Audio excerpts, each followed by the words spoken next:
So clearly, Scott, Leah, and I are the real rebels because we don't have blanket forts. That, my friends, is the true definition of cool.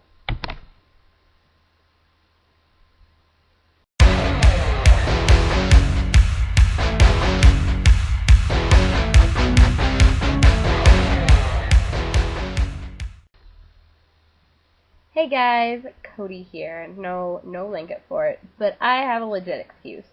So I was very, very sick this week. It started with a small cold on Tuesday and escalated into a full-out fever on Wednesday and Thursday, and I'm just now getting over it. In fact, I'll probably be wiping my nose constantly like this throughout the entire video because I'm not quite over it yet.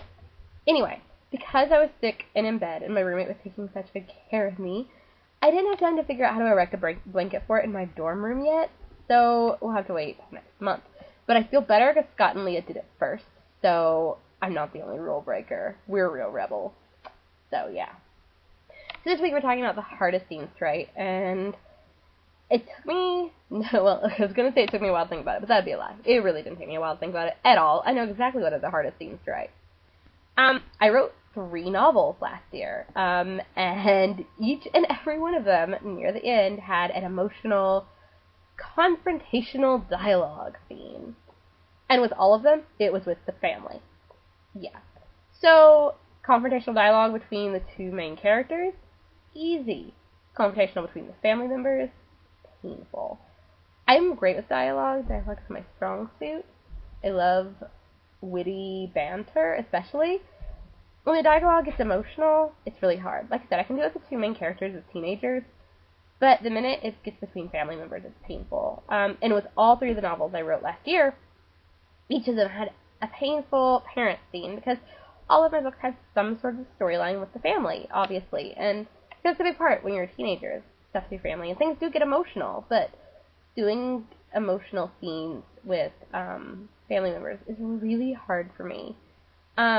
When they're joking around at the dinner table, it's totally easy, but when everything's coming to a head and someone has to admit something, or someone has to confront someone else, or someone has to cry, I have such trouble with that because I'm always is this cheesy? Does this make any sense? There it goes again. Does it, work at all? And it's just this constant battle, and eventually I have to tell myself, just write it, Cody, and you'll write it later. And that's what I have to do, and eventually I do it. But I write books really quickly. That's one thing people teach me about is I write fast. But I will spend a week on one scene, whereas with everything else I can write a couple chapters a night. So that's my painful part. Everything else I love. I love romancy scenes. I love I can do emotional dialogue, like I said, between the main characters. I love working with teenagers. I can do, most of it, even the boring, emotional, inward stuff. And it doesn't bother me at all. It's not that hard for me to write, but as soon as people have to start getting emotional with their parents or with their family members, it's tough. I think it's probably tough because it's realistic, because we've all been there, and it's stuff that's hard to talk about, so it's hard to write about too. But it's kind of my theory. So yeah, that's what's hardest for me to write. So clearly you see a wide range of everyone here. Some people have trouble with big climaxes where everyone's together, like Gretchen. Some people, like Courtney and Scott, have trouble with mundane stuff and explosions. I've never written an explosion, guys. I'm going to have to try that one day because you guys think it sounds fun. Some people, like Victoria, have trouble with death, and we all have different things that are hard for us to write, and we push through them. That's the thing. You always have to push through them.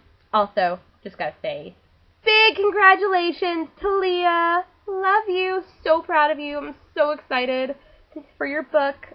And yeah, I just throw that out there because all of you should congratulate her. And I guess that's it for this week. So stay tuned for Gretchen tomorrow, guys. And I guess that's it. Rebels out. I'm gonna go blow my nose again.